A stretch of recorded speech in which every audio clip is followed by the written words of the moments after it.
Cars rolling off of pit road and onto this mile-and-a-half here of Kansas Speedway as we take a look at the starting grid. In the front row, 3 of the last 4 races were won by Jones and Gibbs. And then right behind them, Sheldon Creed fighting to get into the playoffs. He will start in the second row. Yeah, row 4, Daniel Hemrick runner up twice here at Kansas. Row 5, Justin Allgaier ties Elliott Sadler today for 10th in all-time Xfinity starts.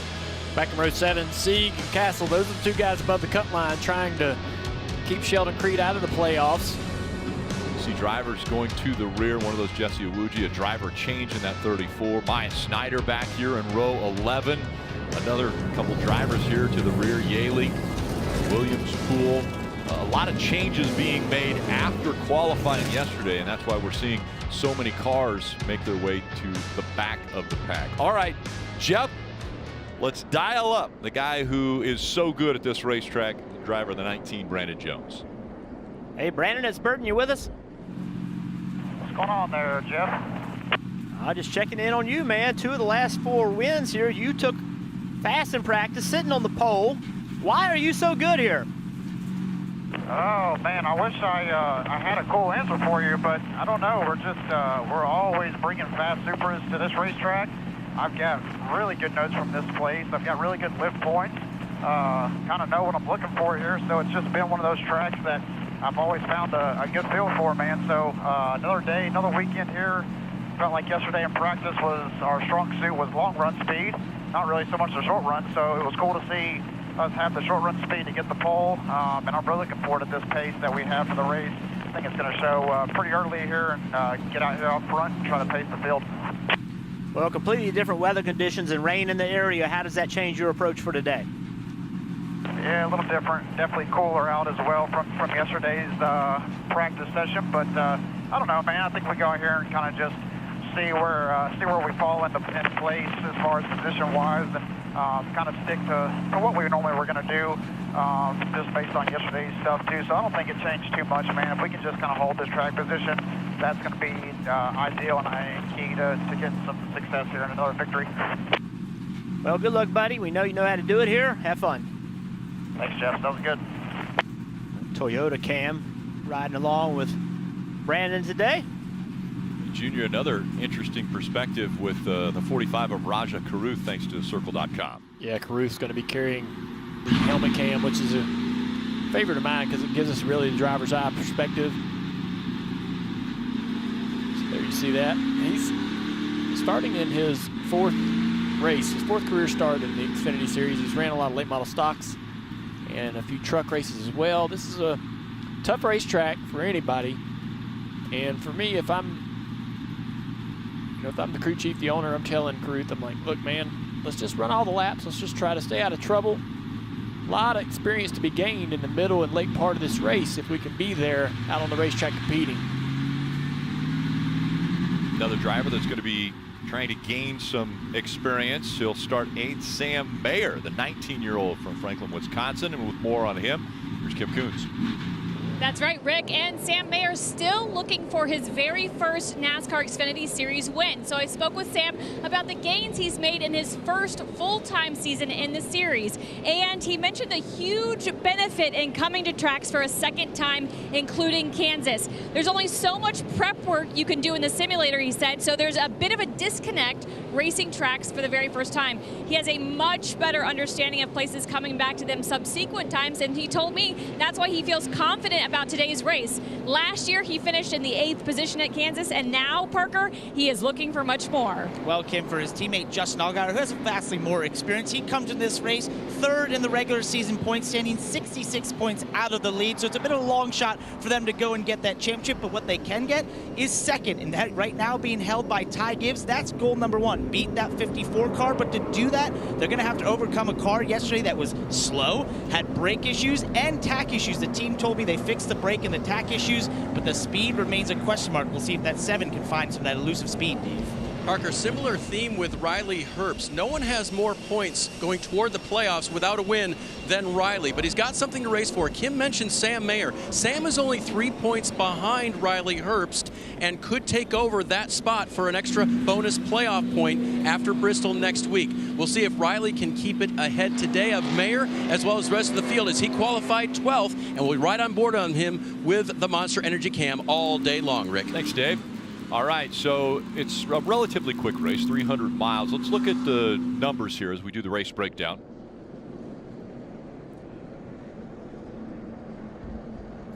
200 laps, so you know, if this race gets to the end of stage 2 and we get rain, the race should be official. 300 miles, 45 laps in stage 1, stage 2, 45 laps. The final stage is when you want to have all the tires so you can really get, you know, take advantage. You don't want to run out of tires. We've seen that happen at this race where some of these guys will use that final set a little bit too early, and somebody will try to save a set for a late yellow. Time and time again, we see that come into play here, and that is 1 races here. Limited number of tires here, 4 sets for these teams. All right, Kim, a few more storylines before we get the green flag. Ty Gibbs looking to defend his win here at Kansas from last year, and he's won 3 of the last 6 races on mile-and-a-halfs in the Xfinity Series. But despite that, the team still feels like there are things they need to do today and next week to get themselves playoff ready. Crew Chief Chris Gale told me they've been what he calls a little free-spirited in their thinking over the summer stretch, and they need to dial up the aggression, Parker. They start in the 2nd position. And starting right behind him in 4th position there is AJ Allmendinger, your regular season points leader. But this team got thrown a bit of a curveball with this cool weather. They told me they had set this car up for 90-degree-plus temperatures, and right now we're looking at just under 70 degrees out here, which changes the grip profile. They're going to have a lot of work to do in that 16 and maybe get into the track, Dave. Starting 5th, Noah Gragson in the 9 car, last week's winner. He's won now 4 races this season. Can he make it a 5th today? We'll see what happens, Rick. Here's the 9 car starting 5th. Well, Dave, he's also got the most playoff points. And again, at the end of the regular season, they'll be ranked based on those as they get ready to start the playoffs and find out who can win the championship here in 2022. But this is an important step right here, this Kansas race. Again, up front, Brandon Jones and Ty Gibbs making up row 1. Brandon Jones has chosen the inside line, and the green is out. We're racing in Kansas. What a surprise to see Brandon pick the bottom right here. As cool as it is, I would think there's a lot of grip in this middle lane. If his teammate can stay on his door, it'll be an advantage. Oh, Justin Allgaier on the bottom of the racetrack, trying to make it 3 wide. Oh, contact. Austin Hill in the 21 up there. We saw Sam Mayer in the 1 right up against the wall. At least they all made it through 1 and 2. We've seen it before in the Xfinity Series where they didn't get through that first turn. Reed got back for the quarter panel, but they all came out of there okay. Practice and qualifying yesterday, we saw cars moving all over the racetrack, and I mean the back ends coming out. They were tight in some areas, and right now they're full throttle working their way around this 1.5 miles. 3 wide still back here. Sammy Smith down on the bottom of that 18 car. Josh Berry in the sandwich, dropping back. Almost 4 wide right now. Pretty good run up front, it looked like, for Ty Gibbs, as he's looking to the inside now for the lead. Gibbs on the inside of Brandon Jones. Fight for the top spot as Jones had it, and now Gibbs working a little lower line there through 3 and 4. We'll see if down to the apron he can keep that speed up. Jones trying to keep close. Gets that 54 loose. Gibbs out of the gas, sliding the back all the way off turn 4. All right, find your rhythm here.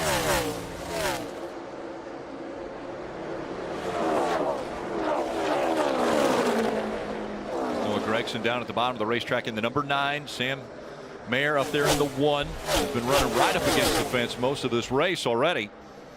Yeah, you can see a lot of drivers moving, migrating toward the top.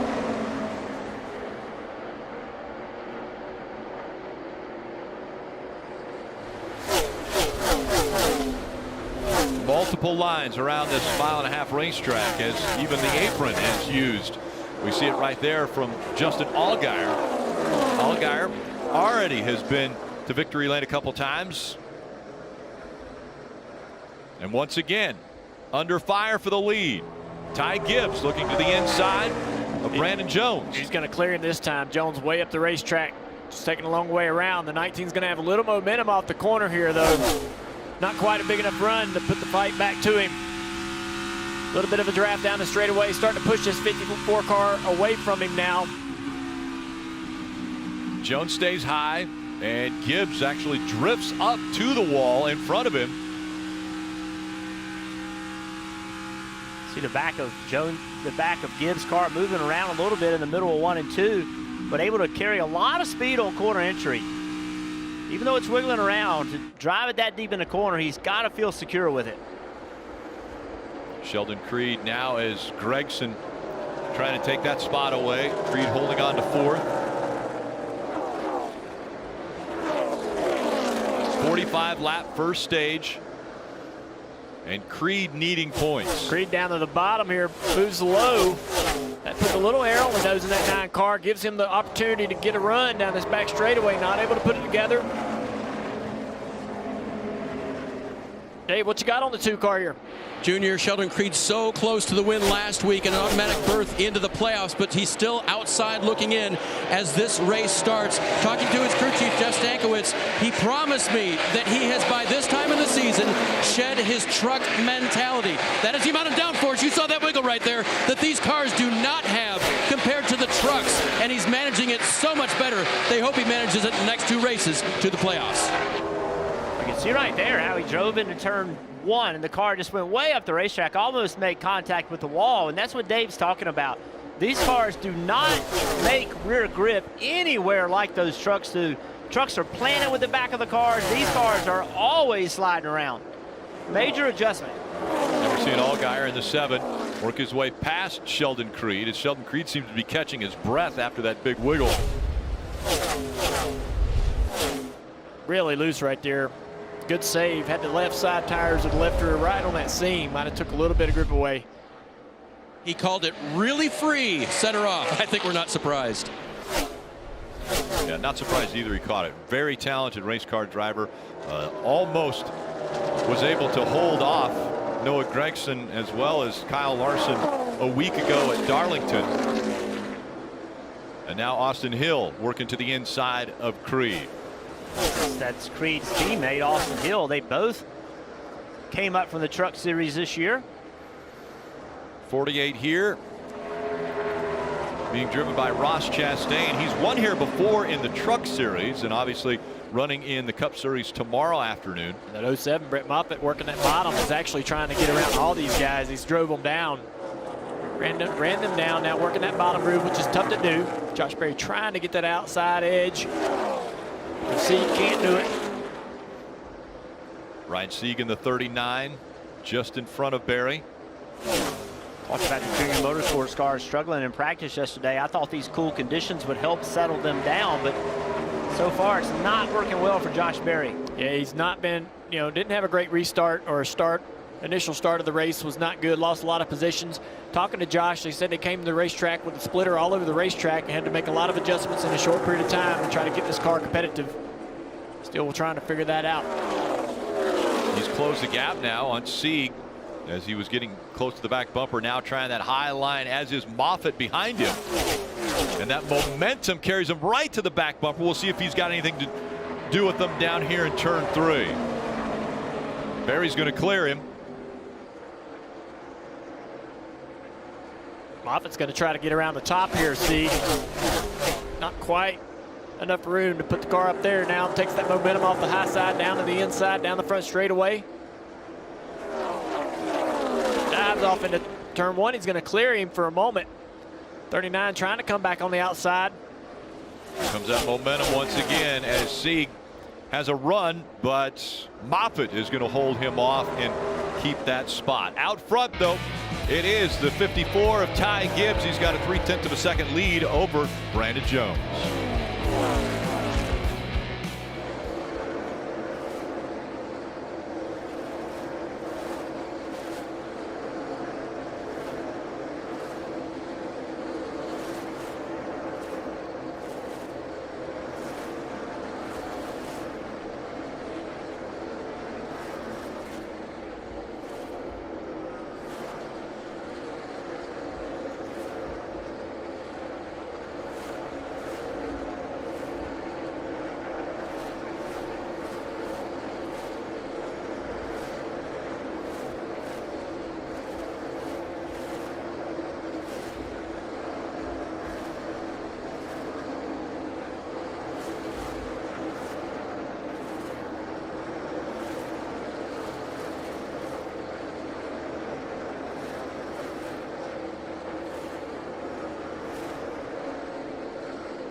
Tomorrow, Sunday Night Football, it's Tom Brady and the Tampa Bay Buccaneers as they will visit Dak Prescott and the Dallas Cowboys. That coverage begins with Football Night in America at 7 p.m. Eastern. Always love hearing that music as we get back into football season. It feels like football season here at Kansas Speedway as the temperatures have dropped. There's a cloud cover overhead. Ty Gibbs out front. He has a 1-second lead over Brandon Jones right now. And want to get a few updates as we are now 18 laps into this race. We'll start with Parker. Well, Rick, A.J. Allmendinger just fell from 3rd to 4th. You see that wiggle off the corner? Well, that's not the only thing that's falling off that race car. Take a listen. I'm struggling so bad. Just usual, Bruce. We go away so quick, man. My gosh, we got to tell him it's not going away no further than the front guys right now. We're all over it here. I can try to run the top like that, but I'm probably going to crash. And it's typical AJ being a little frustrated with the race car there, but one thing he did mention is the right rear going away and just the pace of the tire fall off. We talk often about these tracks and how they age. We know this is one of those tracks that's aging quickly. It's creating more tire fall off. As you can see, the 16 really struggling that fall off right now. Dave? Parker, same organization. It was mentioned in pre-race that Daniel Hemrick now has Jason Trincheri as his crew chief. Daniel told me this morning that's actually pretty okay because in the simulator, Jason is the one who oversees all the programs. So I've worked with him a lot, and I'm confident about his abilities. He's going to need to add something because right now, back to 13th is Daniel Hemrick from a starting position of 7th. It's a little bit tight, Kim. Well, like Junior mentioned, Josh Berry had been on the splitter in practice yesterday, but that wasn't the only problem. He told me they were just way too loose when they ran yesterday, so much so he didn't feel like he was comfortable up against the wall, but he told me they have a plan in place, was optimistic about the changes. I don't think they got enough changes on that car because Josh just came on the radio lap 15 and said, guys, I am really, really loose. I cannot do anything with this race car, Parker. Oh, Kim, it just seems to be a trend for a lot of these race car drivers out here to be struggling with the handling of their race cars. That's the case right now for Ryan Sieg, who came in here in that playoff battle. He basically was, the team told me that they really want him to work on running the top, but he just has not had the handling inside that race car. As you see him run the middle of the racetrack and the lower grooves, he just has not been able to get the handle to run the top. Right now, saying it's tight as he goes to the center, and then it's getting loose on the exit, looking for that grip in the 39 car right now.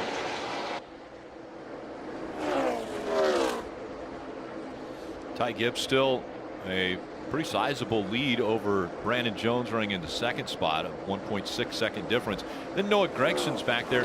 He's about 3.5 seconds back from Gibbs. He is, but he's got the fastest race car right now. Consistently, he runs faster than Gibbs and Jones in front of him, and he's able to really make passes. He doesn't wait around very long to make a pass. He immediately turns left, very aggressive on corner entry. I think that's important because as this race goes on and he does get to those guys that are running 1st and 2nd, he's got experience on how to make these passes. But right now, this 9 car is rolling up by the wall. This is one of those tracks where, you know, running right against the fence, you can find a little bit extra speed. And Noah really loves doing that. It goes to Homestead and just, you know, almost, it's a rite of passage almost for him to go out there and try to figure out how close can he get to the wall. He'll put cameras and GoPros on the right side of the car trying to take pictures and videos of getting on the fence there. And so he's worked really hard to try to make that something he's good at because he knows that, you know, not only is it kind of a bit of a bragging rights to be able to run the fence really well, but at a lot of these racetracks, it's the only way to run them, and it's the only way to make speed. I'll give Junior Motorsports, your company, a lot of credit for doing that. They helped Tyler Reddick with that at Homestead at testing. They helped Noah at a test at Homestead. Literally went to Homestead with parts and pieces to fix the car. Learn how to run the top. Learn how to rip the wall. If you get into it, we'll fix it.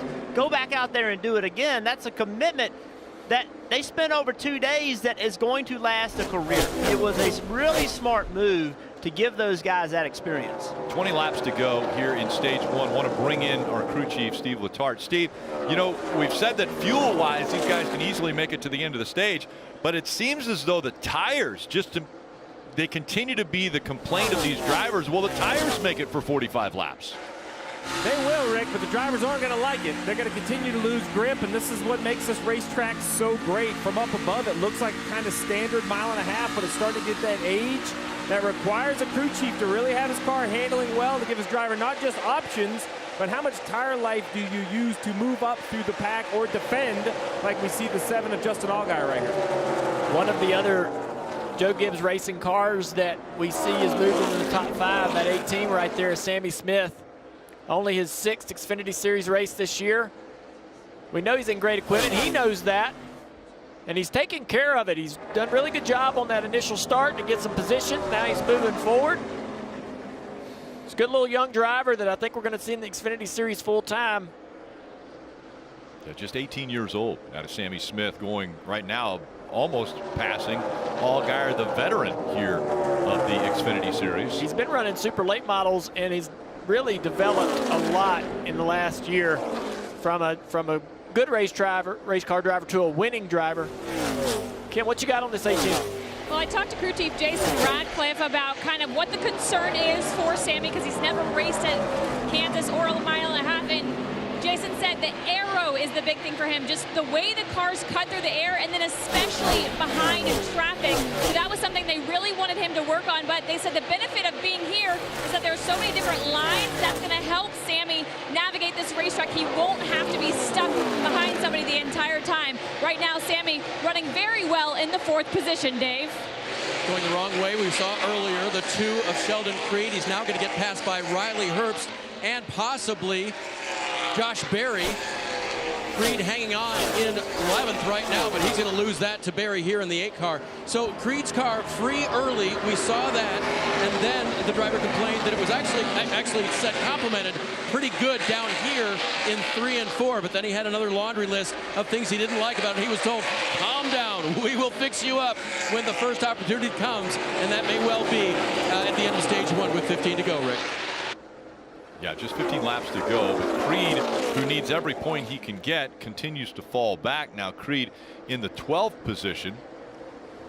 Remember, Sheldon Creed started 3rd. He was up in the 2nd row and has continued to drop back slowly. Finishing in the top 10 would have been great for him, because you do get stage points, and that's exactly what he needs right now if he wants to get into the playoff picture. Still up front, it's Ty Gibbs.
Make sure to download the official app of NASCAR. It allows you to follow the action with free live scoring. There's in-car cameras as well as radio broadcasts. You can search NASCAR in your app store. You can download and start a free trial.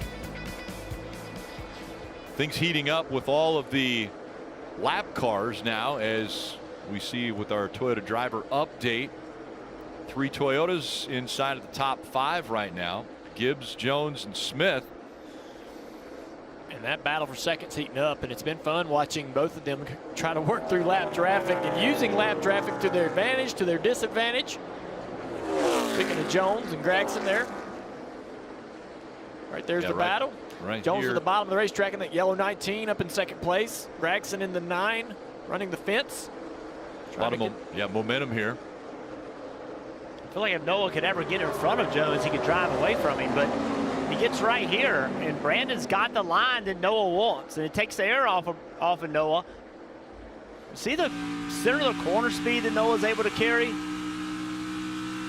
Is that a defensive move that we're seeing out of Brandon Jones? He's driving out of the rearview mirror right now. Well, I think that's where Brandon wants to be anyway. Right here, Noah drives deep in the corner. Slide job. He's going to go up the racetrack in front of the 19. 19's coming back down the racetrack to try to crossover move. He's going to make that happen. Down the back straightaway, Noah tries to slide draft to slow this 19 down. And did it. Advantage Noah. Now he's got the line he wanted all along. And Brandon can't get in front of him up there. For the second spot, Gragson's going to take it away from Brandon Jones. And so Jones now falls back to 3rd. With just 6 laps to go and about 3.5 seconds, Gragson won't be able to catch Ty Gibbs unless something happens with Gibbs up front. A big gap, but Noah Gragson's been very fast at the end of this run.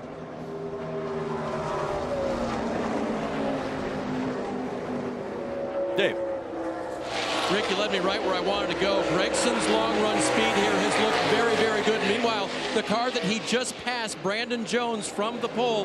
Jones told Jeff Burton on the pace laps, I think our long run speed is our strong suit today.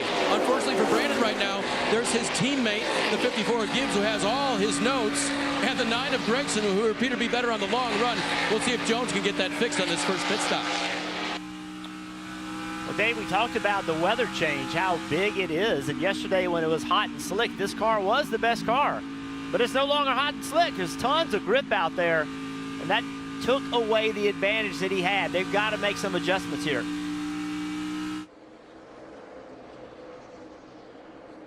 Sam Mayer, Josh Berry, Riley Herbst all battling back here for 9th, 10th, and 11th position.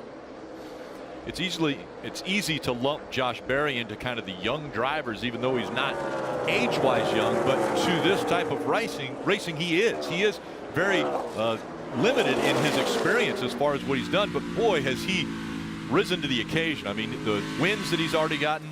Yeah, this is basically his first time to Kansas. He has a race here earlier, but in a very low budget team. Didn't really feel like that he had a lot of experience coming into this race. And right now he's moving up into the 9th position. Kim, how's he doing with that car? Not loving the car. We mentioned earlier how loose that race car was. Now almost undrivable despite still being in the top 10. Take a listen. Please fix this thing. I don't care if we got to stay on pit road for a day. Just fix it. So as you heard there, Josh Berry very upset with the condition of that race car. They're looking for a big change after this stage. And it's always tough to watch a driver say something like that and be in the top 10, or maybe be advancing forward and talk about how bad his car is. Yeah, I mean, when you're behind the wheel, you feel like you're on an island. You feel like that nobody's listening, and the problems are really, you make them a lot worse in your mind, right? You make a little problem a big problem in a hurry if you let it. Well, he's in 9th, but he's 21 seconds behind Ty Gibbs. So that's why he's screaming so much. Over 45 laps, 44 laps, that's a half second a lap, right? So he does not feel good right now. He does not have near the pace he needs if he wants to try to win this race. A lot of traffic here as we see Ty Gibbs weaving in and out of some of these lap down cars. Already Ty Gibbs has put all the way up to 19th a lap down, and 19th is Jeremy Clements. But out of turn 4, Ty Gibbs will pick up where he left off last year, and he will win the stage. Won this race a year ago. Just the 5th stage win this year for Ty Gibbs. And that actually is going to be the first on a 1.5 mile track. So Ty Gibbs has a 1.5 second lead over Gragson when he wins stage 1. Gragson, fastest car on the track there toward the end, but ultimately Gibbs flexing his muscles here in Kansas.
NASCAR on USA is brought to you by Liberty Mutual Insurance. Only pay for what you need.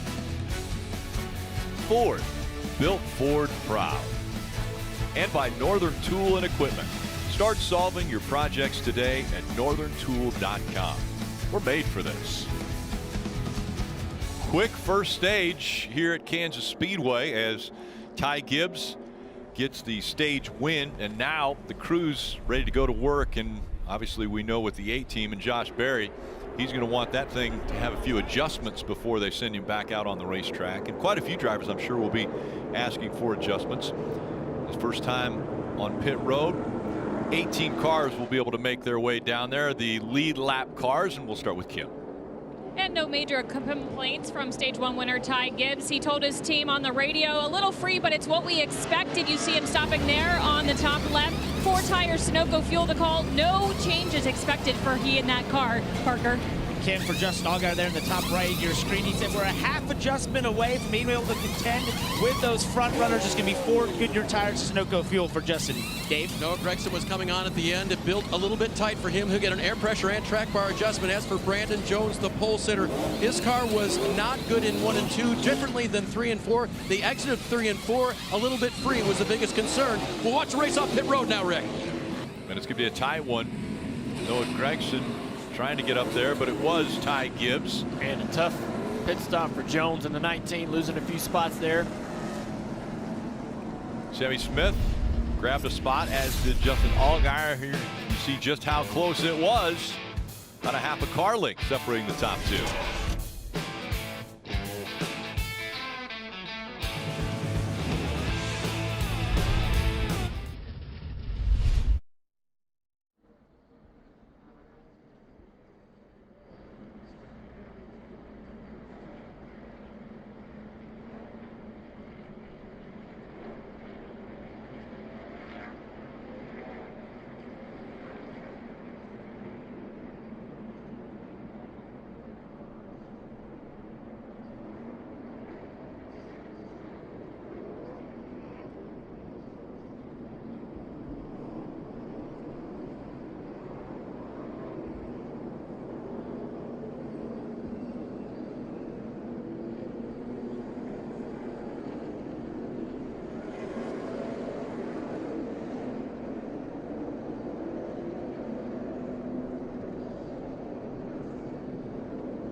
This area has so much to offer for fans to be able to come in. You see giant badminton there, performing arts, and so many sports here throughout the Kansas City, Kansas, and Kansas City, Missouri area.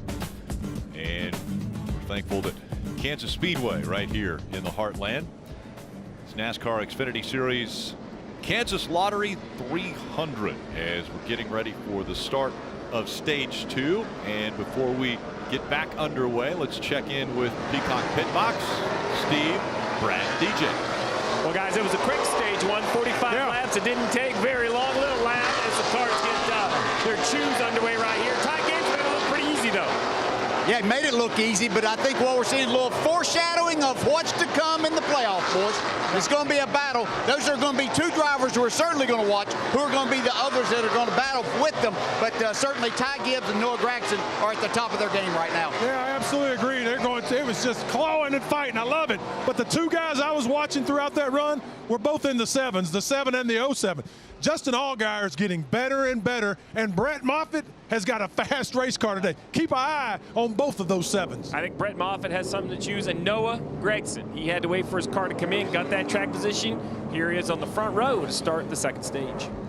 Free pass. Oh, I'm sorry. Go ahead. Well, I just wanted to say I think what's getting ready to come is rain. We've got rain. With the technology I got, says about 35 minutes away, and that's literally about what it took us to run stage 1. So we may get weather right on top of the midway point of this race. I think all the drivers are probably getting that information. We're racing to the finish. This stage may be the final stage for these drivers today. Hall of Famer, meteorologist. There's just an endless number of things that Junior can do here as we take a look at the start of stage 2. Noah Gragson on the outside, Gibbs on the inside. And definitely a sense of urgency now if they do believe that there's rain in the area potentially at the end of the stage. We saw Sammy Smith in the 18 slide up the racetrack. Yeah, he did a great job of pushing his teammate Ty Gibbs, but once he got to the corner, he got put 3 wide and got put in a bad situation, so gave up a lot of spots. Boston Hill in the 21 now trying to take second away from Noah Gragson. Noah's going to fight back here on the outside down the front straightaway. He's got the momentum. He's going to get a side draft. It's going to slow him down for corner entry. They're going to go even into turn 1. That opens the door then for the 7. Justin Allgaier. We'll see which line he chooses. So Noah staying strong on the top. He's going to get that spot. Austin Hill's going to slide in behind him. That shuts the door on Allgaier and the progression he was trying to make. Now what Noah's got to do, you see a lot of action further in the back. What Noah's got to do is keep Ty Gibbs in his sights. Don't let Ty Gibbs drive away. We saw in that first run, Noah had better long run speed. But you cannot give up a ton of speed here and let Ty get too far away where you can't run him back down. Comes Allgaier looking to the inside of Hill now as the two rocket down the backstretch.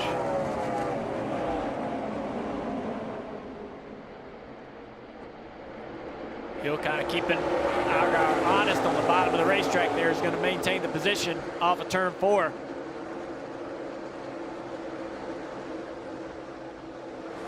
Austin Hill currently holding on to that 3rd spot, Parker.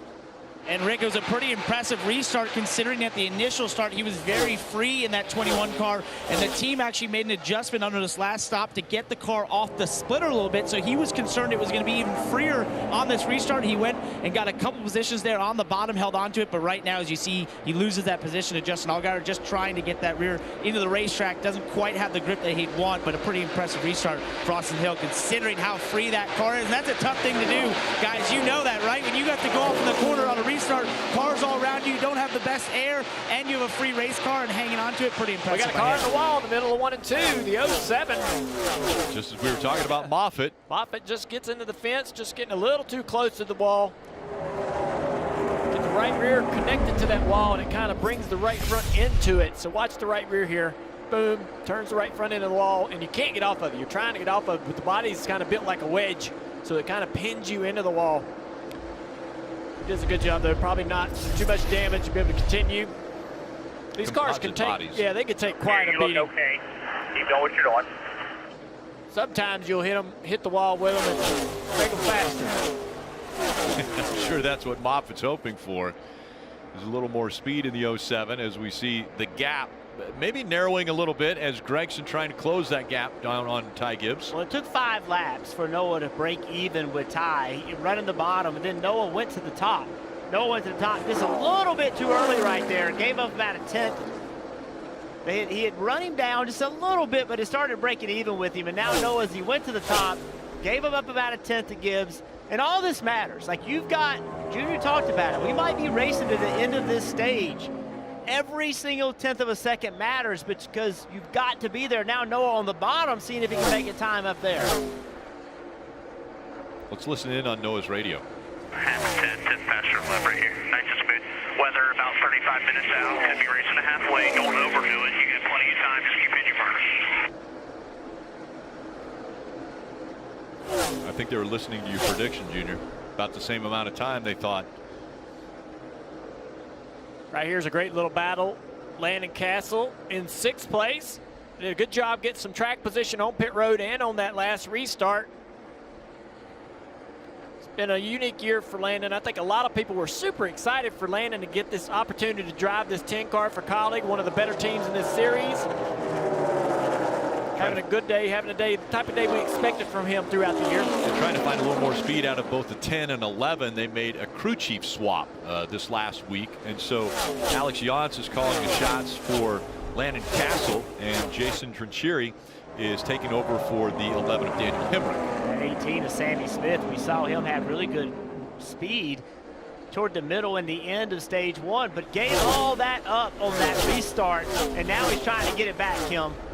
Yeah, currently running in the 8th position, and about a lap or 2 ago came on the radio and said, guys, something's not right. I'm either on the splitter or I have a loose wheel. That young driver trying to diagnose it for the team. He said, I think it might just be the splitter. It feels better now, but the crew does have tires on the wall in the instance that maybe it is the latter, Parker. Well, as we watch Landon Castle try to hold off Josh Berry there and now goes to the top, that's something he's been working on through the first stage of this race. He said on the radio under that last caution, he was just too tight to run on the wall how he wanted to, but he could get the car to turn on the bottom by putting some brake into it and getting it right on that white line. But as you see him move up, hoping to maybe find some more speed up to the top and get that car loosened up to be able to run the wall the way he wants.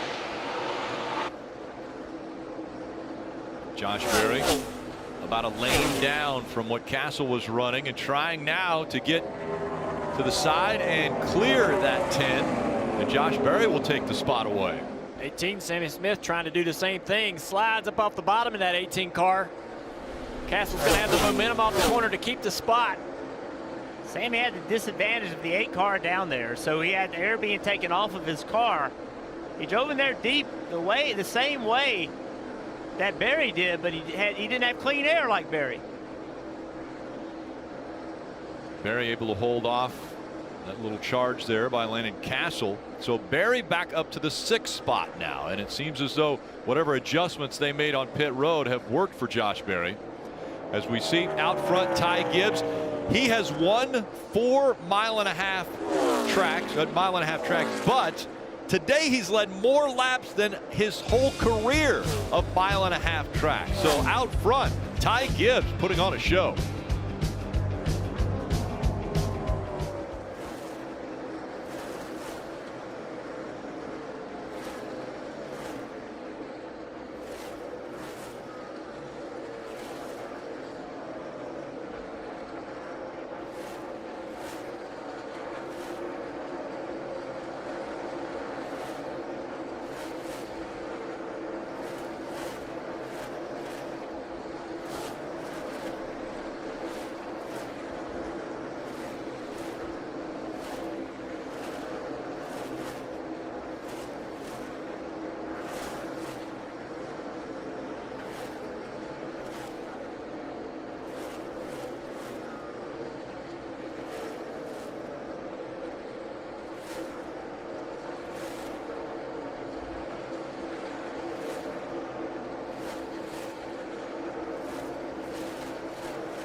The official app of NASCAR Tracks lets you stay up to date on the latest race and event information for all of your favorite tracks, including right here at Kansas Speedway. Search NASCAR Tracks in the App Store. Download for free. You can start using today. Roger Caruth, a great vantage point from that circle.com camera, the helmet cam. All right, guys, let's take a look at our keys to victory lane from Ruoff Mortgage. Yeah, adjustments to weather. Track's going to continue to cool down. If we don't get rain, you're going to have to make another adjustment for this next run. Yeah, and when will the rain get here? My technology says 18 minutes, and I think we got about 11, 12 minutes of racing if we do not have a caution before the end of the stage. And can the 9 catch the 54? Noah Gragson. Oh, we got a car around on the front straightaway. Looks like they were trying to get to pit road potentially, and the 51 goes around Jeremy Clements, which brings the caution out. Still 21 laps to go. Now 20 laps to go in stage 2. So now this is a huge strategy opportunity right here, Steve. Oh, I'm going to say, if we'll see how good Junior's technology is. If you believe in the technology, you're coming right here to burn a set of tires. If you think this race is not going to run its full distance, there's no reason to save one of those 4 sets of Goodyear tires. You have to come and put tires on right here. I mean, you see the rain is approaching. It's just a question of when will it get here? What will the cautions look like? I hate to say this live on air, but I agree with Junior. I think the rain's coming, so I think I'm going to have to put a set of tires on right here. If you're the 54, you're just too good to give this race away by not putting a set on. I think that caution, though, slows the race down to where it may move. The rain may get here before we get official. Oh, really? That's my concern now. Okay. So if you do use that set of tires, you might not get an official race. The benefit of it. Yeah, you may not get the benefit You're of it. hearing what our entire relationship was like. I agreed with him, and now he's changing his story to the other side. Like, I thought we were on the same page, but you bring up a great point, Junior, right? If this thing ends or it gets wet before halfway, then we're going to have to see a dry racetrack to complete it. We could run the entire race. Seeing how the 51, I think he had a left rear tire issue, and he's trying to get off the racetrack onto pit road and just loses control on pit entry here. Yeah, there it was spinning right at pin entry. There's 18 cars in the lead lap, so this is an opportunity for some guys that have nothing to lose. Like if you are Reed, who's 13th, even Riley Herbst in 14th, Ryan Sieg, who we keep talking about, needs points in 15th. What's the hurt if you pit right here? It's worth taking a gamble. Yeah, and we saw 2.5 seconds fall off from the beginning of stage 1 till the end of stage 1. So those tires very valuable to put on now to help you out if guys are going to stay out. I think, too, there's not enough laps left in the stage. If you're a lap down, 2 laps down, the great opportunity to stay out here. Try to see if you can get a free pass. I think the pressure is on, like Steve mentioned, the pressure's on, Gibbs, because no matter what he does, others should do differently, right? Whatever the leader does in this situation, others have an opportunity to do the exact opposite. There's almost no good call here that team can make. Pit road is open, and so we'll see who takes the opportunity to come onto pit road for tires, maybe some adjustments, as there will be 18 laps to go when they come by. Pit, come on down, don't pass the pace car peeling off. Here they come. Okay, so who's going to do the opposite? 21 stays on the racetrack. Kim, what you got?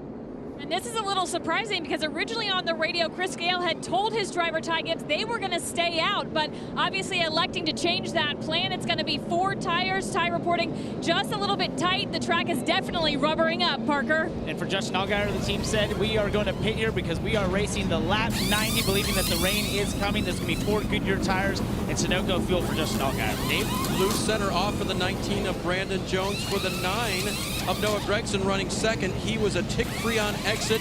Pretty close, he called it. Remember that 39 and the 2 are fighting for every point to get into the top 12 as they race off of pit road. And the 39 of Ryan Sieg decided to stay out as we saw the 2 of Shelton Creed come to pit road.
Today's race recap is built by Northern Tools and Equipment. It was Brandon Jones in the 19 who started up front, but Ty Gibbs, teammate at Joe Gibbs Racing, was able to take away that top spot, and he goes on to win stage 1. Had a little issue on pit road with Jeremy Clemens trying to get off the track with a leopard tire down, spins out right at the entrance. That brings out the caution that we're under currently right now with just about 16 laps to go in stage 2. Weather's on the way. And so you can see right here what drivers and teams have decided to do. The 21 car of Austin Hill, he was running in 4th before this caution came out. He stayed out. 07 of Moffitt running 8th, stayed out. The 39 Sieg running 15th, stayed out.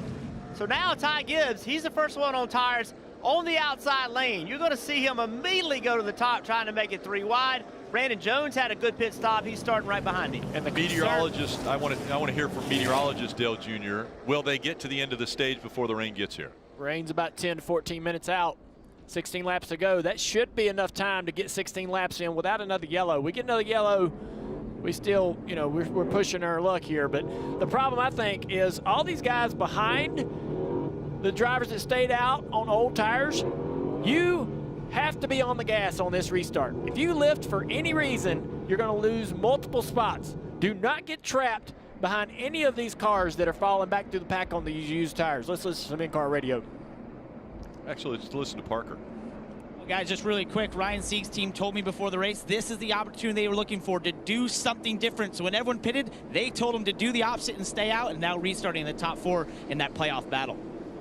Well, they did the opposite all right, but I think they were hoping more would choose to stay out with them. But now 3 cars could be sitting ducks. The pressure, Goodyear rubber coming quickly as, look at this, they fan out to 4, 5, and 6 wide. 4 wide going into turn 1. No advantage to the 9 car, Noah Gragson. He made it 3 wide in the middle. Now he is all the way to the rear bumper of Austin Hill. Bumping and banging as they go down the backstretch, and quickly Noah Gragson to the lead. Great restart by Noah. Now look at Allmendinger on the bottom trying to clear Hill.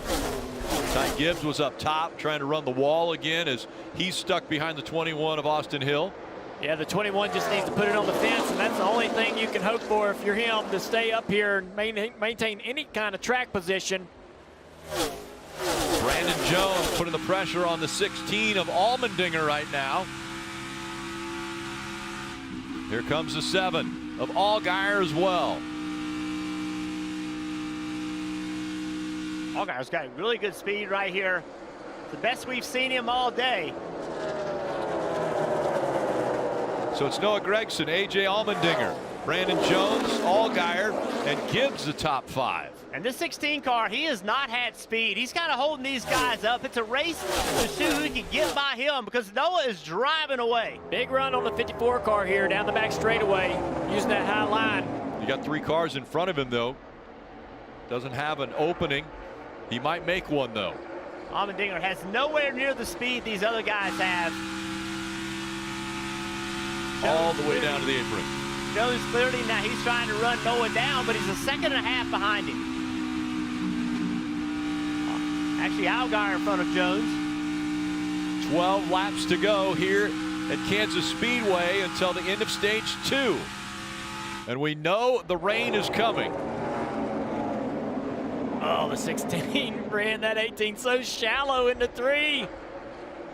Man, AJ getting aggressive, trying to keep these guys honest, not able to really drive into the corner like you want when a guy's on your door like that, but he's going to lose this position to Sammy Smith in the 5th place.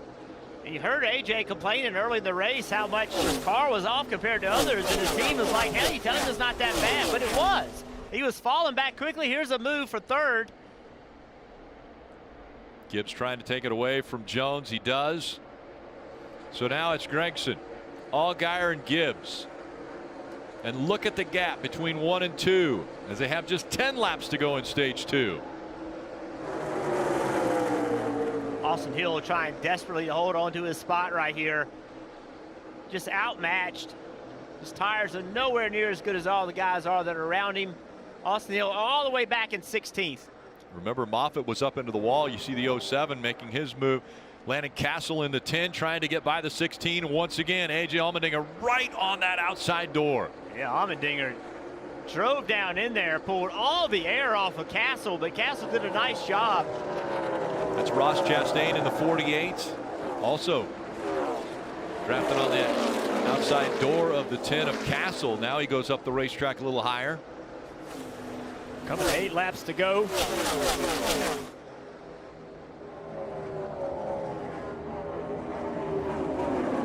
And the caution has come out. This might be for rain. Sure enough, it is. NASCAR has made it a point since Daytona to get the caution out before the rain starts heavily. So if they get any sense whatsoever of rain, a few drops, and we saw some on the camera, just a few drops, and they're going to throw it.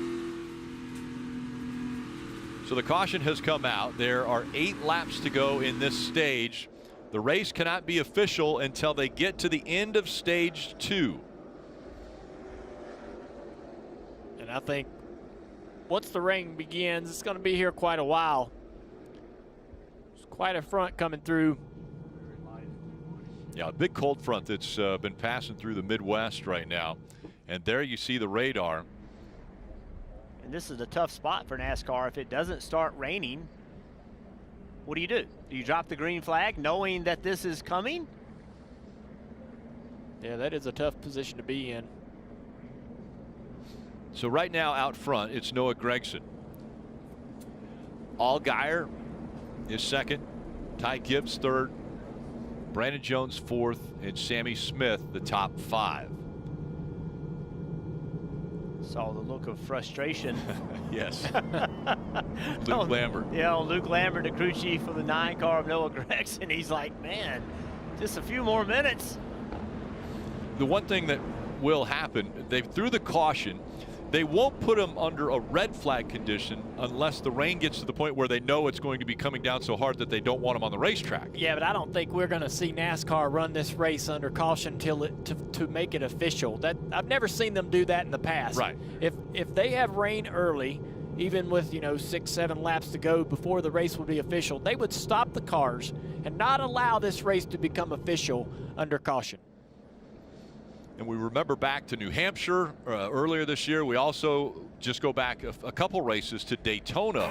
And this was entering turn number 1, the Cup Series. Looked as though it was fine around the racetrack, but you saw that downpour in turn 1, and it took out most of the field. Yeah, and this was, it wasn't raining. Yeah, the sun's shining right Yeah, it wasn't raining that hard until they got to turn 1, but there was weather right behind turn 1. You could see it there. Look at the sun. You could see it there. You could see it approaching, and NASCAR did what they always do and said, hey, we're not going to throw this caution until it starts raining. Well, it rained so quickly that we had this big wreck, and a lot of drivers, a lot of team owners said, hey, let's do it differently. Let's find a better way to do it, and that's what we're seeing today. We're seeing a caution thrown proactively because rain is very close in the area. It doesn't seem as though rain has come down on the racetrack to this point. It will be coming from actually behind us where we're at the grandstands. It's coming from the west. And this is the complications of this policy is that you go with the track, they want to know the track condition. Yeah, that's good. There you go. That's the leader of the race, of course. Good to go. yeah. So even though weather's in the area and the track's good, they slowed them down. Now you got the leader of the race saying the track's good. So you know the track's good. He wouldn't say that if it wasn't. So now they got to drop the green on this.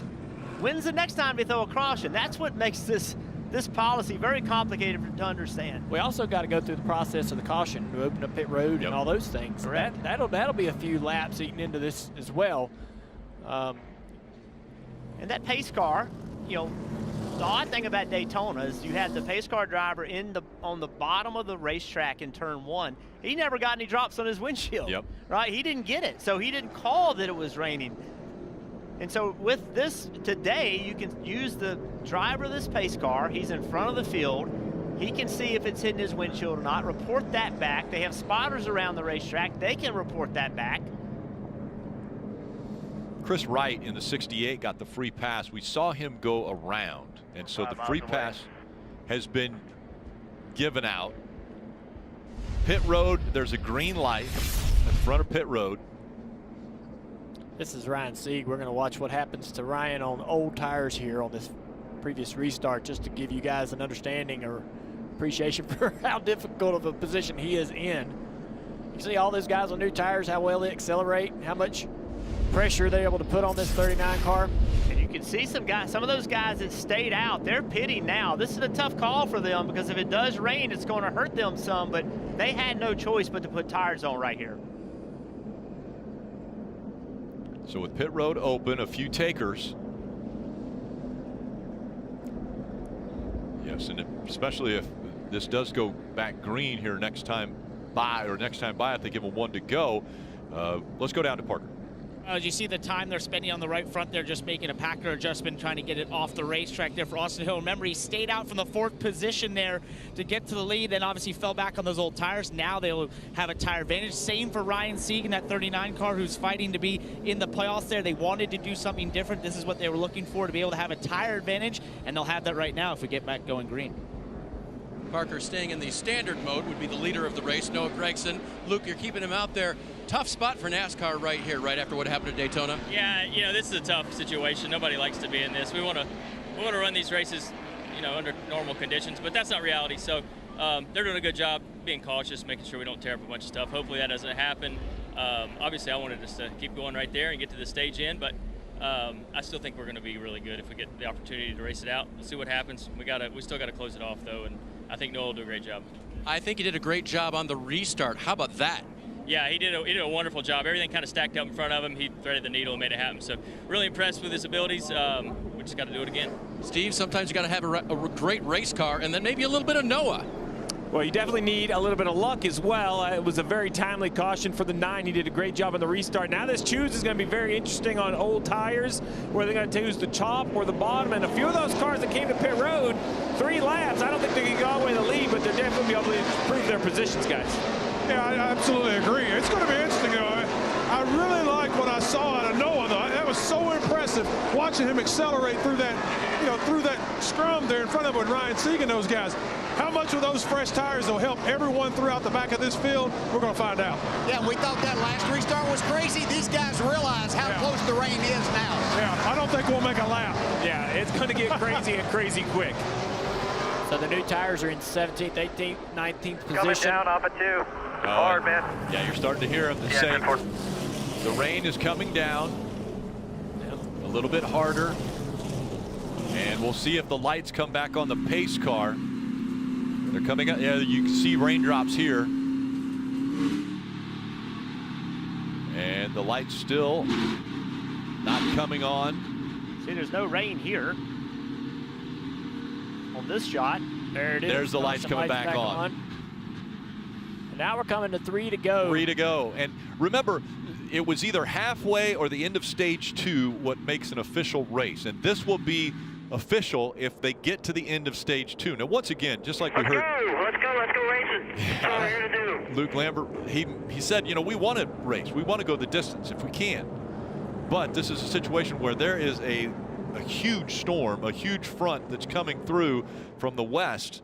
And if it does dump on this racetrack, they might give them one to go again here. We'll see if they will. Going to give them the one to go one more time and try to see if they get around to turn 2, if there's any rain on the windshields. NASCAR is going to try their hardest to get these guys a green flag finish to the end of this stage, but they're also pushing themselves up against completing this race under yellow. I like this call, though, Junior. I like the fact that they're saying, okay, there's got a few sprinkles off turn 1. There's no damage. And right now saying, let's go one to go again, roll them back down the back straightaway. If we don't have any rain, then we're going to drop the green flag. I like the effort to see what can happen. There's no harm in this. The danger is what you said. You're getting closer to ending this stage under caution. Think about what we may have here. 2 laps to determine who potentially could win this race. So that's what it's going to be, a 2-lap shootout to the end of the stage. It's just like up right here, bro. Just like a green-white checkered at the end of the race. It's just no different than that. That's what I'd tell you, my driver. Hey, it's green-white checkered to the finish. This is for the win. How aggressive will they get? Lights stay off of the pace car. Getting ready to come to the green flag to end stage 2. That 7 car of Allgaier was very fast at the start of this last row when they fired off on stickers. Let's see if he can do it now. Keep your eye on that second row too. They're going to try to do things in the turn, get around the high side of Noah, maybe take them 3 wide here. Jones and Gibbs back there in row 2, but up front, Noah Gragson as well as Allgaier. Green flag back in the air. 2 more laps to go to end stage 2. Side draft from Noah trying to slow that 7 down of Allgaier. Allgaier deep into the corner. Noah able to stay on his door. Here comes Gragson. He fires by on the outside in a big run out of the 54. He hits the back of the 7. Interesting right there. Ty Gibbs did not take that run. He decided not to try to pass him. Now he's going to the outside. Noah had to go low to try to block that 7. That's going to give the 54 the top and the momentum down the front straightaway. Here comes Ty Gibbs into second place. One more time around to end stage number 2. Big momentum out of Ty Gibbs, chasing after that 9 of Noah Gragson. Noah back to the middle of the track. Ty Gibbs to the top. Ty Gibbs is going to have the speed. Got tight off turn 2, lost some speed. Now the 7 of Allgaier alongside him. Side drafts the 54. Allgaier now up to second. Noah Gragson coming out of turn number 4. He sees the white and green checkered flag, and he's going to win stage 2. Big contact for second. Big contact between the 7 and the 54. Now that was big. If this race goes green, that could be a factor. Still some smoke coming out. Yeah, it's really coming down, 1 and 2. Noah. He was absolutely fine, and now it's pouring. So deadpan when he said it, too. Yeah, it's really coming down in 1 and 2. Well, now the race goes back into a traditional stage break. Everything that happens right here is the traditional stage break. What do? Do you stay out and try to win this race if the rains come? What if the rains don't come? Yep. Right? And the race does go back to green at the, to start stage 3. I'm curious what these 2 drivers these 2 teams feel like they can do. How much damage? That was a big contact. Let's go back and watch them.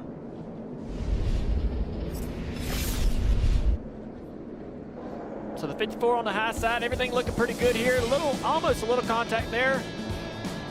Came back down and really slammed into the outside of that 7 of Allgaier. That was to finish stage 2. Gragson gets the stage 2 win.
It's not too late to play NASCAR Fantasy Live with $10,000 cash up for grabs for the playoffs. Create an entry. You can pick your drivers to compete for your chance to win big. Visit NASCAR.com/fantasy to get started as we continue with the NASCAR Xfinity Series Kansas Lottery 300.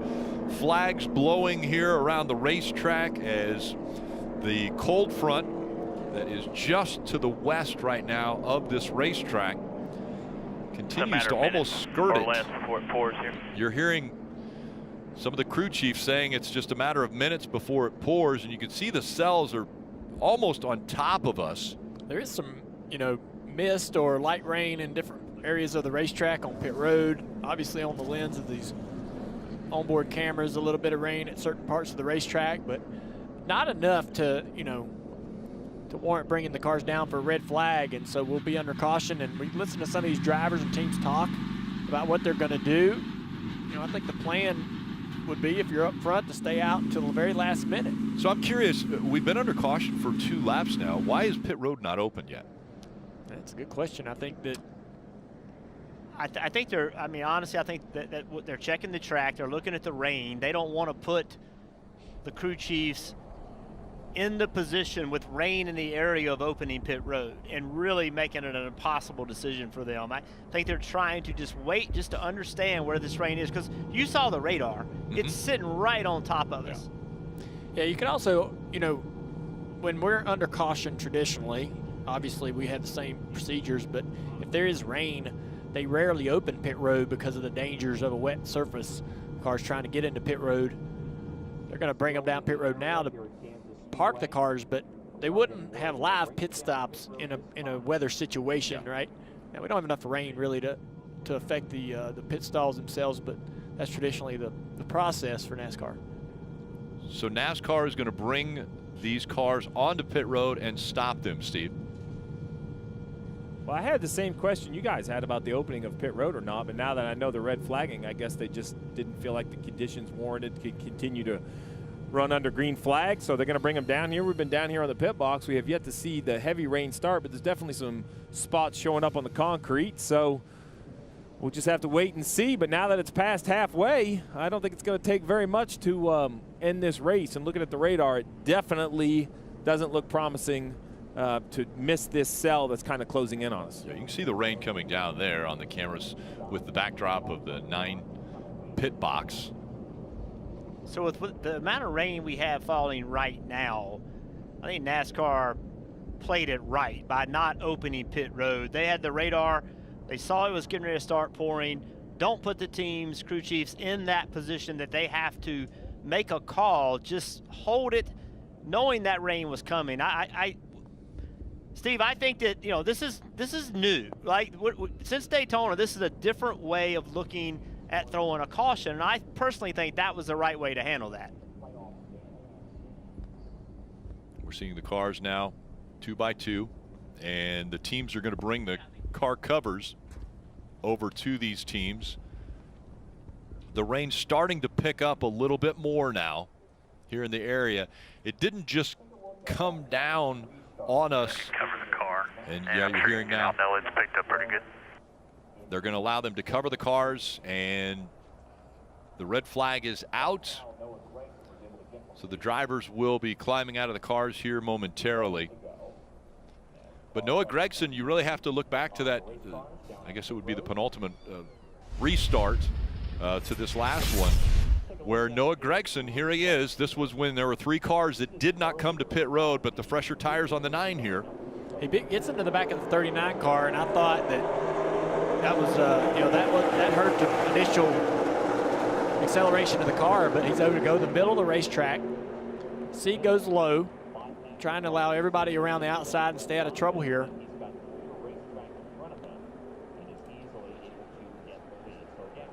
That's how Noah Gragson grabbed the lead. Yeah, and so watch the 54 car, Ty Gibbs. He gets a good launch right here. He slows down to keep from getting in the back, and right here, he either gets shoved to the outside lane or decides to go the outside lane. Instead of being on the door of the 9 car, he went to the outside, and that was a major advantage to Noah. Noah out front.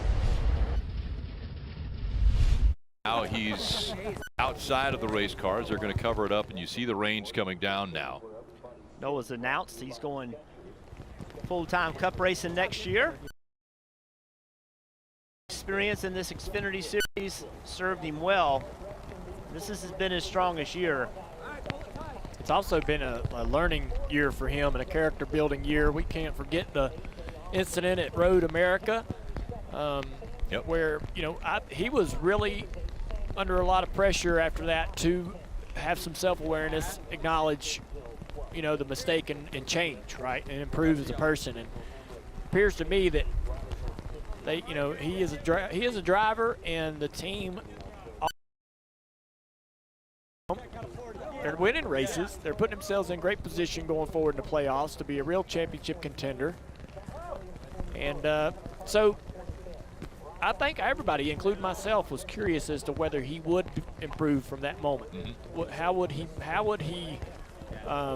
would he change to get beyond that? And can't ask for I think a guy doing a better job of trying to take a bad situation and get better from it. And what you're referring to is when he and Sage Karam had made some contact a couple times during the race, and then frustration got the better of Noah, and he actually slammed into the side of Sage going down one of the straightaways there at Road America. It actually collected about 8 or 9 or 10 more cars, and I think that was the frustration of the rest of the field in the way Noah was racing them. And so, as you mentioned, he has come from that point and really and you had a talk with him as the owner of the race team. Kelly had a talk with him, and I think he has changed. And I think his attitude when we see him at the racetrack behind the wheel of the car has definitely changed. Yeah, I've made mistakes. All drivers do make those mistakes. All drivers are going to do bad things in the heat of the moment. It's whether you can realize the mistake and be better, right? If that's a pattern, then that's a real problem. But if you get better and move on from that mistake and can change, try not to make that, have better self-control going forward, that's the sign that you want to see. So I will say the words, the track has officially been lost in the sense that the rain has come down. It is completely soaked now. So that rain that we expected has come, and when we looked at the radar, it looks like it could be here for quite some time. You saw quite a few of the team members, the other teams from the junior organization walk by and fist bump Noah Gragson, but Allgaier still right there in second right now, and let's hear from him. He's with Parker. Right, Rick, and it's absolutely pouring as we're still here on the grid. What are we doing out here? But I want to go back to that restart against Noah, your teammate. You knew this rain was coming. It looked like you gave it every shot you had. What more did you need to get ahead of him? I was waiting for Eddie to call me clear right there, but hats off to our entire junior motorsports team. Obviously, if it ends like it does, we come home with a 1-2. Really proud of our 7 team. We were terrible yesterday in practice, as you guys, obviously have highlighted, and just felt like all day we made good adjustments on our Brent Professional Culture Camaro and put ourselves in good position. And ultimately, I knew I was going to have to give it all I had on the restart. Just needed a little bit more grip. I think if we'd had the outside, maybe. But still a good solid day if this is how it ends. If not, we'll get her tuned up and try to go for a win. Well, let's talk about that coming to the checkered there, or the green-white checkered, where you and Ty Gibbs had a little bit of altercation. What happened there? Well, I don't know. I was actually pretty upset afterwards. I saw it. I don't know.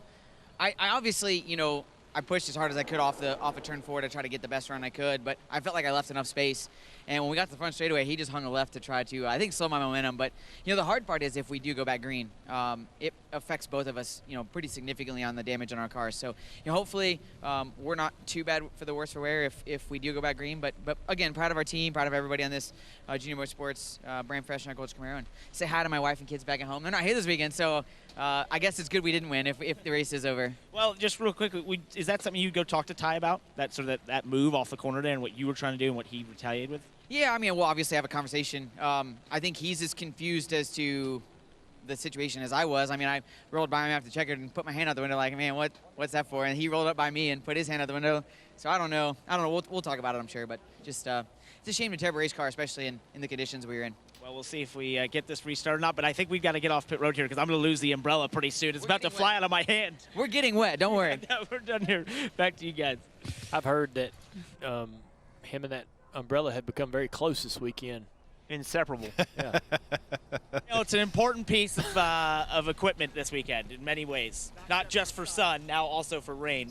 And just to for everyone out there who loves to see this sort of thing, I know it's wet because if I put my hand on the ground, it's wet, Rick. And yes, I see you once again showing us exactly what the situation is. Noah Gragson, have they told it? Have they told the driver of the 9 yet? Yeah, it sounds like that might be official. They have passed the information along. NASCAR has told us he is now headed to the indoor victory lane. And Noah Gragson wins at Kansas in a rain-shortened race here at the end of stage 2. He was able to get out front of the field. And Noah Gragson now grabbing his 10th career win. And by the way, this was the only track Noah Gragson did not have a top 10 finish at prior to today's race. This is the only racetrack he's raced at that he didn't have a top 10, and now he has a win. Oh, the race is not official. Oh, what was official? We're hearing was it officially the rain? Was that what it was? It was official that Parker's umbrella is going okay. to No. So he went to victory lane. We thought he was going there. It's not official.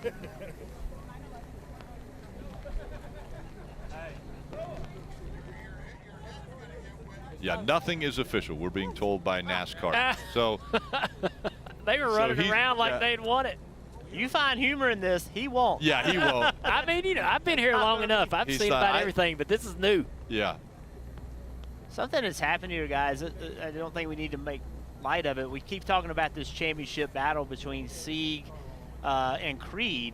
Well, Sieg put tires on that lap before that last restart. He drove all the way back up to 14th. And Creed finished 11th. So let's go back and watch him. Here's Ryan Sieg on new tires, took a little bit of a gamble, and he is flying up through the field trying to get himself the best finish he can. Some guys on older tires, and he just did a nice job of pushing, making stuff happen, and that's going to be big. Watch this move right here to the bottom. Gets a lot of these guys in the next few laps. So we keep thinking that the 2 is going to easily transfer to the next round of the playoffs. It's not working like that. He's still got a ton of work to do. And Ryan Sieg and his crowd, they're going to fight hard. And again, the covers are on the cars. It is not official. So this race is still under a rain delay. And let's hear from the driver of the 54, Ty Gibbs. He's with Kim. And Ty was very eager to get the green going. I heard you on the radio. Let's go. Well, the restart happens. You and Justin Allgaier have contact. I know both of you are kind of confused. Walk us through what happened. Yeah, you know, we have a very fast resource Toyota Supra. I feel like we were good. Just got in a weird restart line, but when the 3 guys stayed out, and I just took the wrong line. I thought it was the right line, and it wasn't. And then we went back racing, and off of 4, I made contact with Justin. I feel like I hit the wall harder than I did, and I didn't, and I got mad and whipped it down and hit him in the door. And the stupid part is it hurt my car more than it hurt his. And I feel like his car's okay, but they're gonna have to put a door on it when they get back to the shop, and that's just inexcusable for me. And I'm very disappointed in my actions, and I apologize to them. I thought it was worse, honestly, than it was, and I watched it on TV. It wasn't. So I apologize to Jason, Justin, and Dale, and the whole group, the whole 7 group. And it just can't be doing that stuff. And it was my fault. I just felt like I hit the wall, got hit in the wall harder than I did, and I came back down and hit him. And I can't be doing that. If by a miracle we do go back racing, it dries out after that contact, how's that going to affect your car, and what do you have? Yeah, I feel like we're just got to pull the fenders out a little bit. I think the side skirt got hurt, honestly, a little bit. But I feel like our car's good. I think the 7's okay, too. He has a little right side contact from me hitting them, and my fault, so I apologize to them. But and I apologize to my guys. You know, they're going to have to put a door on there, too, so just can't be doing that stuff. But overall, the whole racing, I feel like we had a good day racing. Besides that, I feel like we had a good car. I feel like we were really fast and just got in the weird restart line, but that's racing, and just didn't choose the right line. I got hung up behind Brett and on the old tires, and he just spun them and got hit. So it is what it is. That's racing. I feel like we're really fast, and I feel like all Toyotas make gains. So as you can see, I feel like running up in the top 5, top 6. So I'm very proud of our team effort and our work, and I apologize to my guys and their guys again. And for tomorrow, you'll be playing double duty again on the Cup Series side. What did you have out of the car today, and what are you looking forward to when you race tomorrow?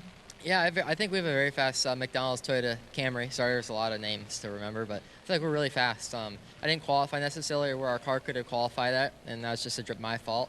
But I feel like our car's really fast. So I'm excited to go race tomorrow. Once again, sorry at the 7 crew, and we'll go back out and go racing hard. Hopefully, I don't know what the rain's going to do. It looks pretty bad, so we'll see what happens. Thanks for the time. Thank you. That's Ty Gibbs taking responsibility for that incident with Justin Allgaier. He will start the Cup race tomorrow in the 16th position. Yeah, again, filling in for Kurt Busch, who is continuing to wait out his injury from Pocono qualifying. Can we get a camera back on Noah and people keep on punking him that the race is official? I think he literally walked to. He thought it was there. Yeah. So did we. Yeah.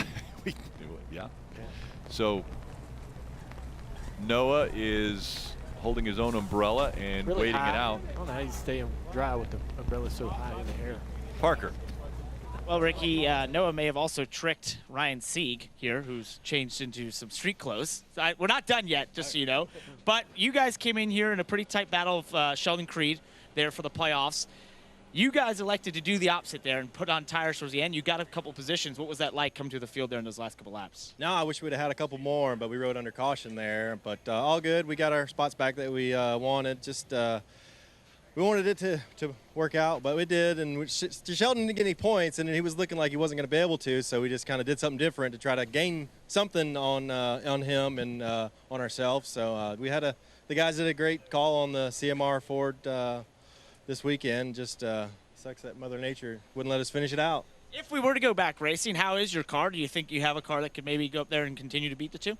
Yeah, we were gaining on it. We were just a little bit on the snug side that first run and more the front tires out a little bit too much. But we adjusted on it, and we were pretty good right there. Just, you know what I mean, track position's so tough right there. And trying to run, everybody's so close. Just, but all in all, a great day for our team. We're a pretty small team still, running with a bunch of Cup-affiliated teams, and it's just pretty much Cowboy and I doing our setup. So we really, you know what I mean, there's not a whole lot of information and help that we normally get. So it's great for us to come out here and compete with these big Cup-affiliated teams. Well, I want to ask about that because it's pretty amazing. I was talking to Cowboy about that. You guys have 6 full-time employees. You run 2 full-time cars, and you're battling against RCR to make it in the playoffs. What is that like? It's pretty huge. You know what I mean? We shouldn't be there, and he shouldn't be where he's at, but he's just, you know what I mean, learning, and you know what I mean. He's gotten better throughout the year, and we've just been, it's been a fun battle trying to get ourselves towards where we need to be. And we had a rough summer, and wrecks and stuff like that put us behind, but it's just it's fun, you know what I mean, trying to compete against these guys that have multi-million-dollar sponsorships and a car owner like Richard Childress. So for us to be in contention with them is great. We got 2 more races to go. What do you think about those 2 races coming up? I like Bristol, so you know what I mean. The past few years we haven't run very good. We have a couple mechanical issues, but I feel like if we have a clean race, we'll find ourselves going in the playoffs to Texas. Well, guys, if we're over here, it's still pretty cool to see this small team battle here to get in the playoffs. It has been year in and year out. Interesting to watch Ryan Sieg, Clements, those teams, single car teams, family teams that continue to fight. As we wait out the rain, Noah Gragson also waiting out the rain.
this championship fight is tight. The last one at Belle Isle is won by Will Power. Oh, God. Scott Dixon chasing his 7th championship. I don't believe we did that. Marcus Ericsson wins. You just won the Indy 500. I can't believe it. I'm so happy. Joseph Newgarden within whispering distance of the championship, and that's his 5th win on the season. Scott McLaughlin wins. Yeah, boys, well done. 33 to the moon. Let's go.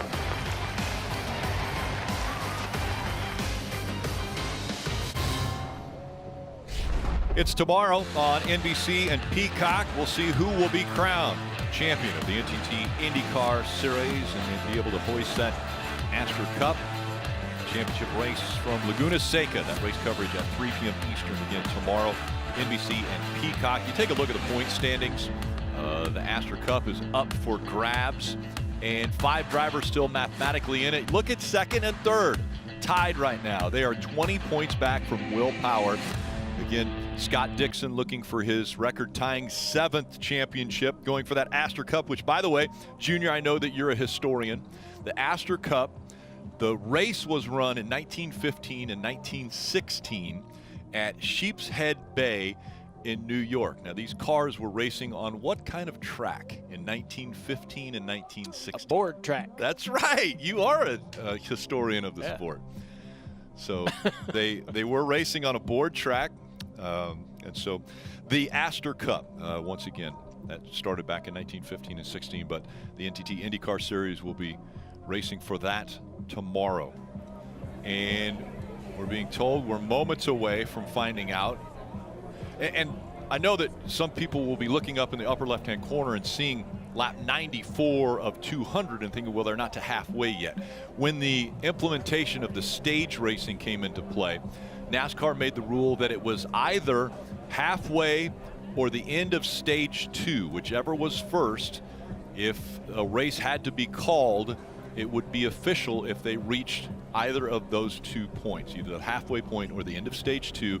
And in this case, the end of stage 2 came at lap 90. So we are past that if the rains look like they're going to be here long enough that they can't get this race restarted. And so that will be a NASCAR decision that we are waiting on. And once again, Noah is being congratulated by a lot of people, but nothing is official yet. Come on, it's good. Come on. Come on. And now he wants to go out into the rain again without the umbrella. And NASCAR is now telling us it is official. Noah Gragson has won his 10th career race, and it comes here at Kansas Speedway. Just a little delayed from the first time we announced it. This will be the first time Noah wins a race and doesn't immediately throw up. How do you know? Good point. You might Yet. throw up. Yeah. I was going to say we're not there yet, Junior, but we are walking with Noah Gragson, which, if you followed Noah for any period of time throughout his career, you know that most days with Noah are some sort of an adventure. Noah, what kind of an adventure was this today? Oh, it was tough. I don't know if we had the fastest car there at the beginning in the first stage, but this Bass Pro Shop team, Luke Lambert and the rest of the boys. Where are we going, by the way? We're going to get in the car. We're putting Z-Man. Johnny, we're putting Z-Man in the car. Yeah. Who is Z-Man? This is Z-Man right here. He's my main buddy. Are they not letting us put him in the car? No, they're not. Well, we're going to climb the fence. Careful. I don't know. I felt like if it would have went green, we could have kept working on it. We had a pretty fast car there, but I'll take them any way we get them. The 7 was fast. The 54 was obviously the fastest car all day, but extremely grateful. Thank you, Johnny, everybody at Bass Pro Shops, Rusty, True Timber, Matt and Evan from Black Rifle Coffee, Mike and Brian, everybody who gets our program to the racetrack, Joe, Ryan Pemberton, he's been a big help to this team as well, and Dale Kelly, everybody involved at Junior Motorsports. Just super thankful, and we'll take them any way we can get them. They're going to try to get some permission here. Hang on a second. Hang on. I got to talk about that last restart. That was incredible. What did you see? You knew there were cars on lesser tires. Yeah, there's a couple of them up front, and I knew they were kind of down on tires. I saw the 07 spinning their tires, and we can't do a burnout. Oh man, Well, we can't do a burnout, unfortunately. You're going to have to get creatively celebratory here. We'll go climb the fence, I guess. We'll take them any way we can get them. All right, Noah Gragson, I would say in victory lane, but that's not quite correct. He has won today. Z-Man's going to go with, and I guess, because I started this adventure with him, I'm going to take us all with you. We appreciate that, Dave. At some point in time, Noah Gragson will be heading to the Ruoff Mortgage victory lane. Right now, he's going to do his celebratory climbing of the fence, which we have seen multiple times for him. As the crew walks across the wet grass here at Kansas Speedway. Normally, the climbing of the fence is in celebration with the fans, but the fans have taken shelter once the rains came. Let's check in with Kim Kuhn and Sheldon Creed. That's right, catching up with Sheldon Creed, who ultimately officially finishes this race in the 11th position. So first and foremost, the chaos of the end of that race. What was kind of going through your mind, and what did you have out of the car? Well, I had a lot more confidence in it than I thought what we had today. We were third or whatever in qualifying, fifth in practice, and it was really tight yesterday, and then today the weather's a lot different. And fired off there, I thought we were really good, and then I don't know, went to really bad when the track started building rubber, and I tried so many different things. I tried the bottom, I tried the top, I tried middle, I tried fading different lines, and just couldn't get anything to work or make speed. And yeah, I don't know where we missed it there. Just weren't as good as we thought we were. So looks like we gained 3 points, I think. So that'll make things interesting in Bristol. Now with how we ran today and it raining out, you wish we'd have got that win last week. But proud of everyone at RCR, ECR Motors, Wheeland, Trent Showing, Chevrolet, everyone that helps us out. Wish we could have finished this one, and I don't know, maybe played strategy. I don't think we had the speed to win today, but maybe could have played it differently and got a better finish, and maybe got a bigger gap between the 39 and us. You mentioned that points differential. You did gain 3 points. Now you're back 13 from Ryan Sieg. The points game is real, and it will be very real next weekend at Bristol. How does that change maybe your approach to the race and how aggressive you race? And will you be paying attention throughout those laps on what the 39's doing? Yeah, I mean, points racing is never fun. We're just going to go and do our best. We're going to show up with the best car we can and treat it like we're going to the Final Four. We just need to go and be on our A game in Bristol. We need to go practice good. We need to qualify good. And we need to get max stage points and give ourselves a shot at the win at the end. I think looking at where Myatt ran last year in Bristol and in previous years with RCR, they've been pretty decent there. So, yeah, going to go do my homework with Josh Wise this week and do the best I can next week. So you guys heard it. He's going to treat next weekend like the Final Four, trying to get playoff eligible at Bristol. Yeah, it's only one race to go in the regular season. As we look at the standings, there are 2 more that are in yellow, and that would be Sam Mayer and Riley Herbst based on points now, not with wins, but based on points. They are locked into the playoffs. So 3 spots remain where Hemrick, Landon Castle, Ryan Sieg are. Sheldon Creed, mathematically, the only one points-wise who could break his way up into that top 12. But he said, he's going to go out there and race like it's getting into the championship 4. Yeah, Landon Castle, he cannot go to Bristol just feeling like everything's okay. If they had trouble early and Sieg and Creed had good days, he could be in trouble. So that's not what you want going to Bristol. We all know what can happen to Bristol. Noah Gragson celebrating with the fans that have stuck it out here, and the rain continues to fall. He gets the win. We'll talk Cup when we return.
going to win in Kansas.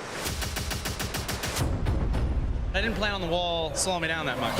I've always been one of his biggest fans. Certainly not anymore. I felt the importance of this race, no doubt. The statement win for Chase Elliott. One more round to go. Yes! Heck yeah! That boy! Where do you want to go and win next? Oh yeah! Race for a championship.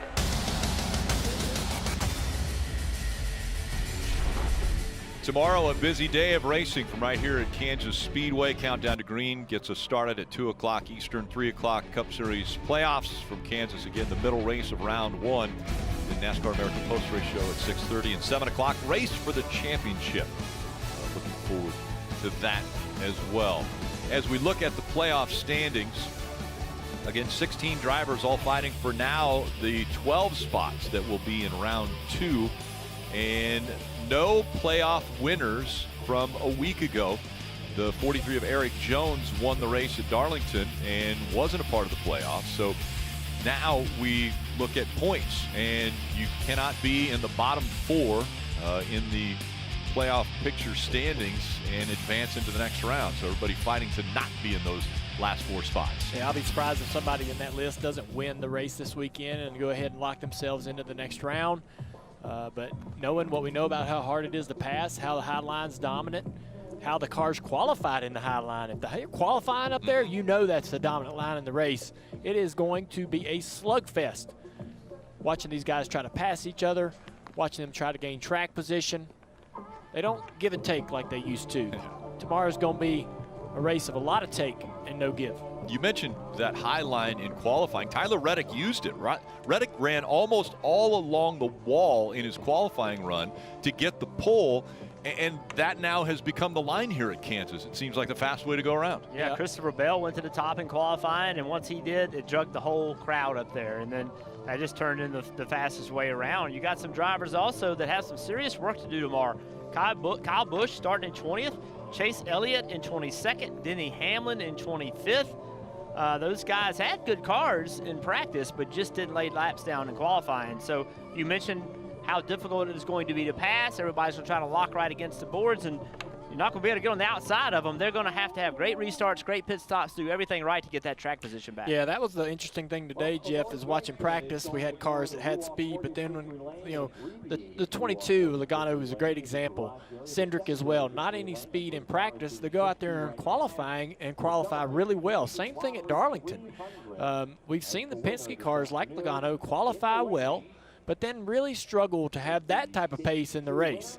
And so that'll be the question tomorrow is we know the Toyotas all work toward the front at Darlington. And I think that they will probably do that again tomorrow.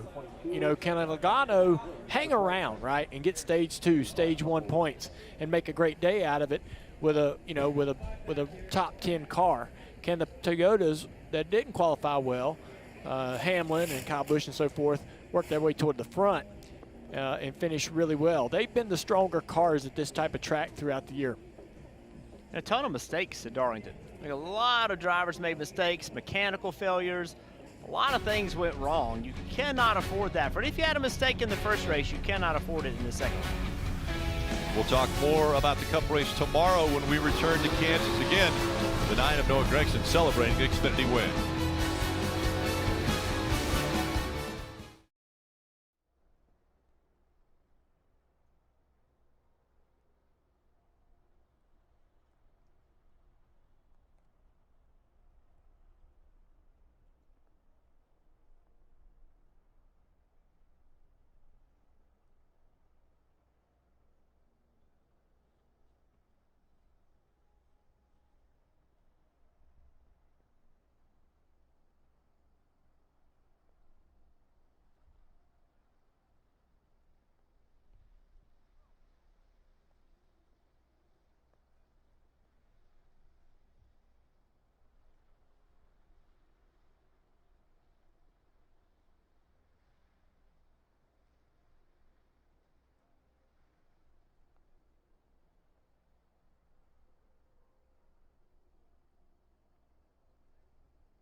Again, tomorrow, a busy day here at Kansas Speedway. Countdown to green at 2 o'clock.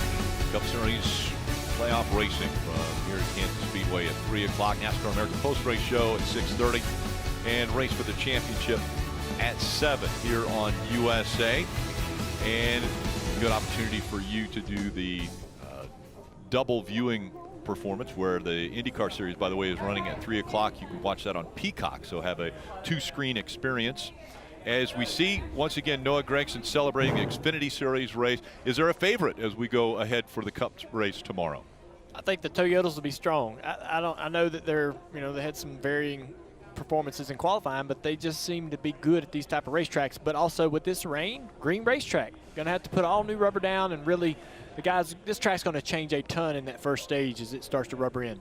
You say Toyotas, there's been rumblings that Kyle Busch might have an announcement for us as early as next week. Could something be done in that situation with him? Well, I don't think tomorrow, but yes, I think that announcement's coming very soon. A name we don't say a lot lately, but we said a lot early in the year. You better watch the speed from the day in practice. Ross Chastain. Oh, really? He has a fast car. He's going to be somebody you got to deal with tomorrow. Yeah, Tyler Reddick too. Tyler Reddick runs the boards better than anybody, and that's where the speed's going to be tomorrow on the fence.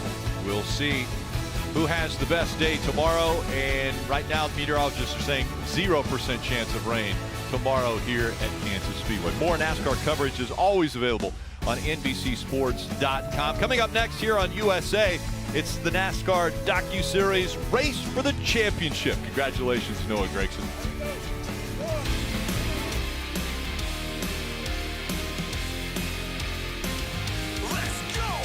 We are the ones at the top of the mountain, climb tight in the buckle. One with the right crowd that likes to rumble. Hold a nice crown, it's hard to be humble. We welcome you now to our arena. If you don't know by now, it's hard to beat us. You can tell by our demeanor how hard we leaning.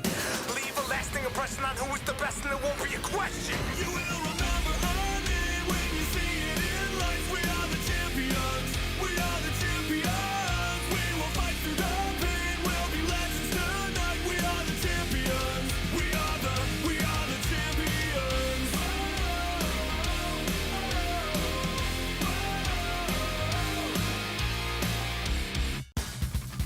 This copyrighted telecast may not be reproduced, retransmitted, or used in any form without the authorized written consent of NASCAR Broadcasting. NASCAR would like to thank all of our fans for your support, and we hope you enjoyed today's broadcast.